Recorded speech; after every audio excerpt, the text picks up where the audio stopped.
মদিনাতুল মুনাওয়ারায় বিশ্বনবী মুহাম্মদুর রাসূলুল্লাহ সাল্লাল্লাহু আলাইহি ওয়াসাল্লামের কাছে একদল লোক আসলো ওই বাহরান থেকে।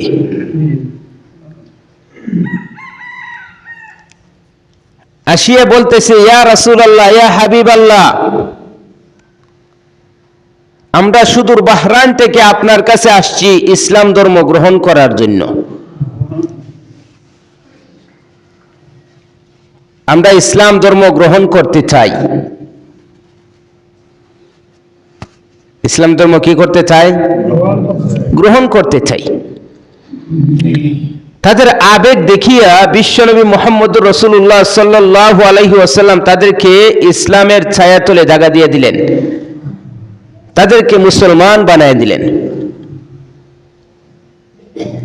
মুসলমান হওয়ার পরে তারা বিশ্বনবীর উপর প্রস্তাব করলো, ইয়া রাসূলুল্লাহ, ইয়া হাবিবাল্লাহ, অনেক দিন হয়ে যায়, আমাদের পেটের অসুখ, আমাদের সবার পেটের অসুখ, অনেক ওষুধ খেয়েছি কিন্তু ভালো হয় না, মেহেরবানি করে আপনি আমাদেরকে কিছু ওষুধ বাতলায় দেন যাতে আমাদের পেটের অসুখগুলা ভালো হয়ে যায়। নবী করিম সাল্লাল্লাহু আলাইহি ওয়াসাল্লাম বলেন, মদিনার বাহিরে জঙ্গলের কাছে আমার কিছু লোক উট রাখালি করে, তোমরা গিয়ে তাদের সাথে মিশো, উট রাখালি করো, প্রয়োজনে উটের দুধ এবং প্রস্রাব পান করো,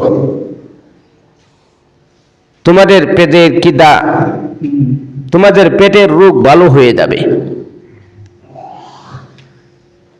এই জায়গায় একটা প্রশ্ন জাগে,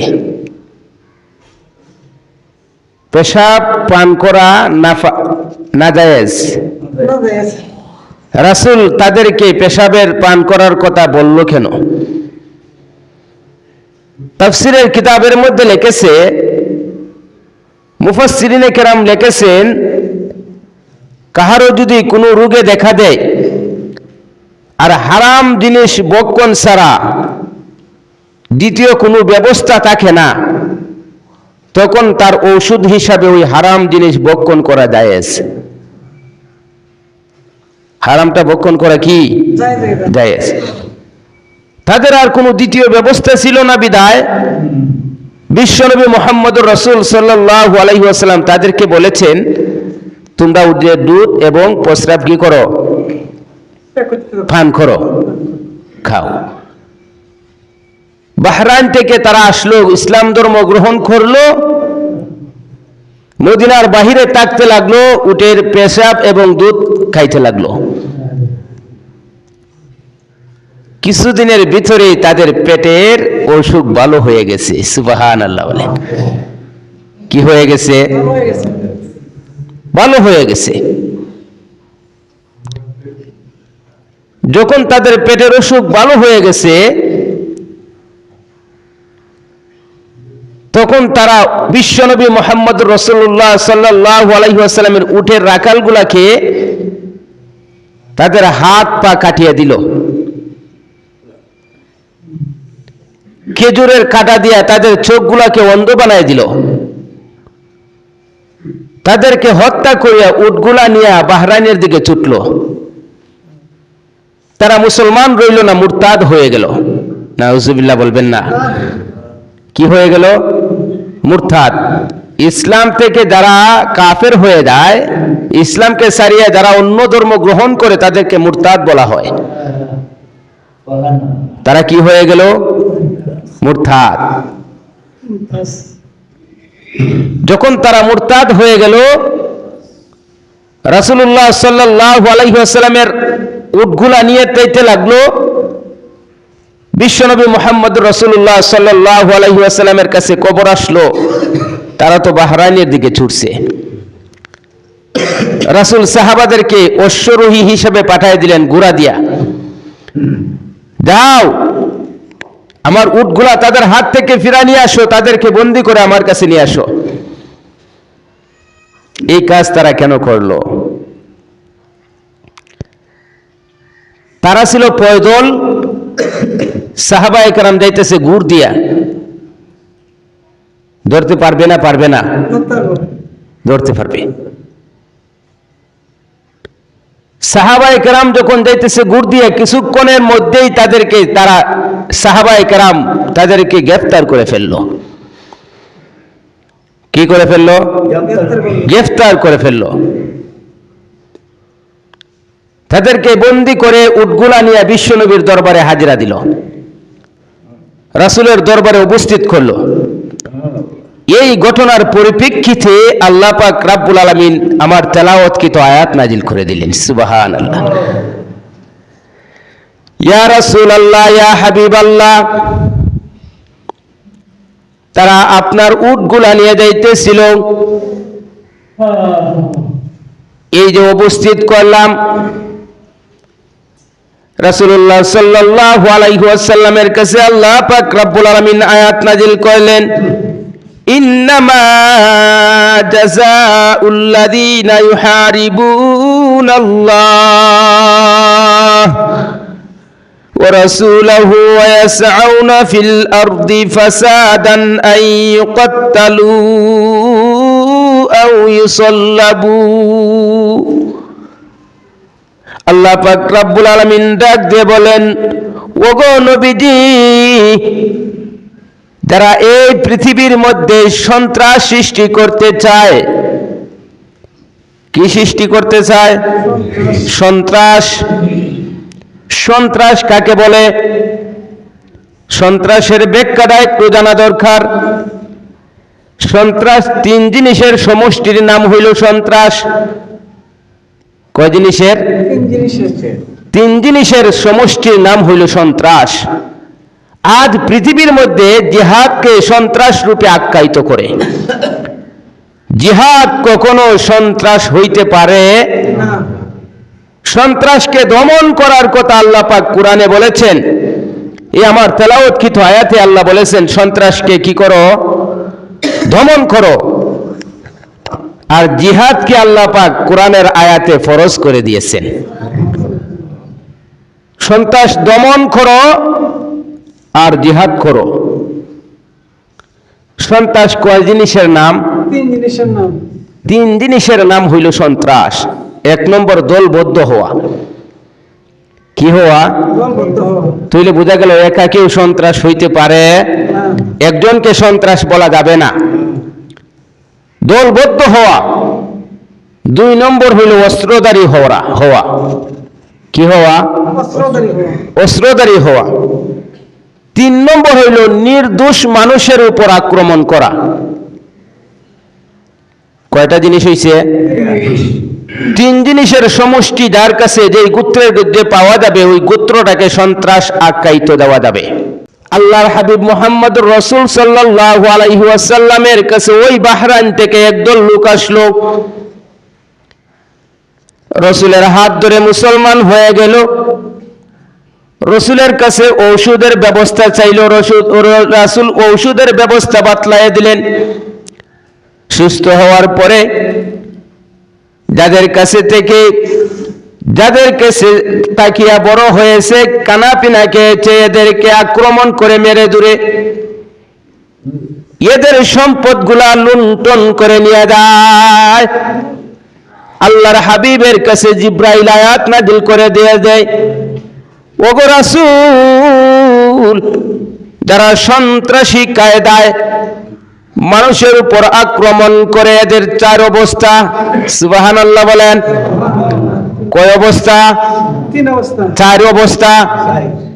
যারা সন্ত্রাসী কায়দায় মানুষের উপর আক্রমণ করে, তাদের হইল চারটা অবস্থা। আর সন্ত্রাস তিন জিনিসের সমষ্টিগত সন্ত্রাস।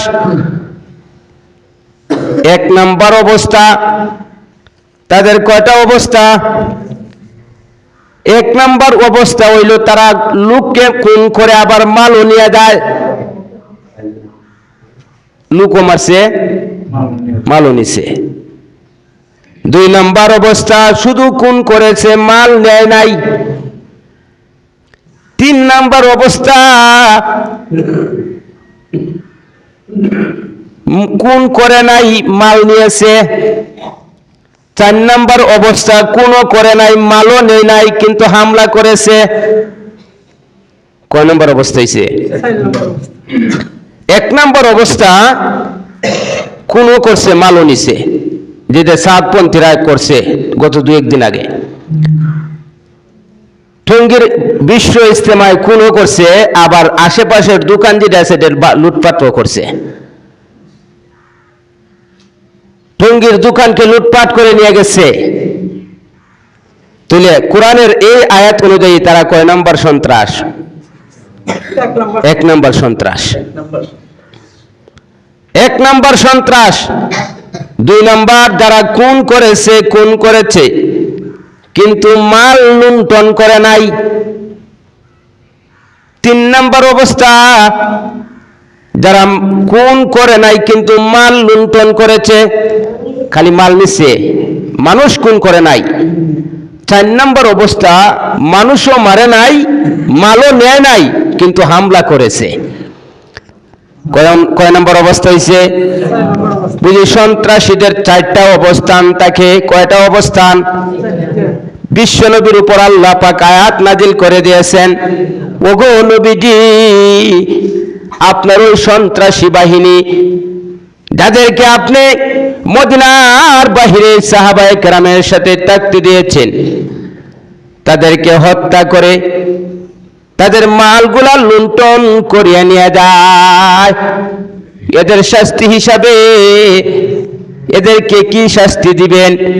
এই জন্য আমি আল্লাহ কোরআনের মধ্যে আয়াত নাজিল করিয়ে আপনাকে জানায় দিলাম, আপনাকে কোরআনের মধ্যে জানায় দিলাম এদের শাস্তি কি হইতে পারে। তাহলে 1 নম্বর সন্ত্রাস কাকে? যারা খুনও করেছে, মালও লুণ্ঠন করেছে। যেমন বাহরাইনের লোক, যারা নিজেকে মুসলমান দাবি করে, মুসলমানকে হত্যা করার পরে মুসলমানের মালগুলা লুণ্ঠন করে নিয়ে যায়। আল্লাহ পাক রব্বুল আলামিন ওই আয়াতের মধ্যে, আমার সূরা মায়েদার 33 নম্বর আয়াতের মধ্যে জানায় দেন, তাফসীরের কিতাবের মধ্যে লিখেছেন, এদের সবাইকে প্রকাশ্যে শুলির মধ্যে ঝুলাইতে হবে। কি করতে হবে? প্রকাশ্যে তাদেরকে ফাঁসির কাস্টে ঝুলাইতে হবে। কয়জন রে? সকলকে, পুরা কাফেলাকে। এটা হলো ইসলামী আইন, ইসলামী শাসন। এখন আপনাদের প্রশ্ন জাগতে পারে, হুজুর সবাই তো মারে নাই, মারছে 2 জনে। খুন করছে কয়জনে? 2 জন, 4 জন খুন করতে পারে, কিন্তু 50 জন, 100 জন তারা তো খুন করে নাই। তাদেরকে সবাইকে কেন ফাঁসির কাস্টে ঝুলাইবেন? মুফাসসিরিনে কেরাম তাফসীরের কিতাবের মধ্যে উল্লেখ করেছেন, ওই 100 জন 2 জনের সাথে না যাইতো, 2 জনের সাহস হইল না তাদেরকে হত্যা করার। 100 জনের যেই গতি, 2 জনের যেই গতি, 100 জনের সেই গতি। এই জন্য আল্লাহ পাক রব্বুল আলামিন বিধান দিয়ে দিলেন, ওগো নবীজি, যারা বাহরাইন থেকে মুসলমান হয়ে আসলো, মুসলমান হওয়ার জন্য আপনার হাতে হাত রেখে মুসলমান হয়ে গেল, এরপরে তারা মুরতাদ হয়ে মুসলমানকে হত্যা করে মুসলমানের মালগুলা ফেরত নিতে চায়, লুণ্ঠন করে নিতে চায়। আমি আল্লাহ আপনাকে সূরা মাইদার 33 নম্বর আয়াতের মধ্যে জানায় দিলাম, এদের শাস্তি হিসাবে এদেরকে চুলির মধ্যে জড়ায় দাও। চুলির যোগ্য এরা, ফাঁসির কাস্টের যোগ্য। কিসের যোগ্য? এদেরকে ফাঁসির কাস্টে ঝুলাইয়া দাও। হুজুর 1 নম্বরের কথা বলেছেন, 2 নম্বরের অবস্থা বলেন। 2 নম্বর বলেছিলাম শুধু খুন করেছে, মাল লুণ্ঠন করে নাই। এমন বাহিনী যদি থাকে, এদের অবস্থা হলো তাদের সকলকে প্রকাশ্যে ভাবে, তাদের সকলকে সামাজিক ভাবে হত্যা করা হতে হবে। কিভাবে? সামাজিক ভাবে। তাদের বিচার করতে হবে সামাজিকভাবে। সমাজে যেই বিচার করে সামাজিকভাবে তাদের হত্যা করতে হবে। 3 নাম্বার, শুধু মাল নেয়, এই মাল কোন নিয়েছে, কোন করে নাই, কি নিয়েছে? মাল নিয়েছে। আল্লাহ পাক রব্বুল আলামিন আমার তেলাওয়াতকৃত আয়াতের মধ্যে লিখেছেন তাদের 1 হাত 1 পা কেটে দিতে হবে। 1 হাত 1 পা কি করতে হবে?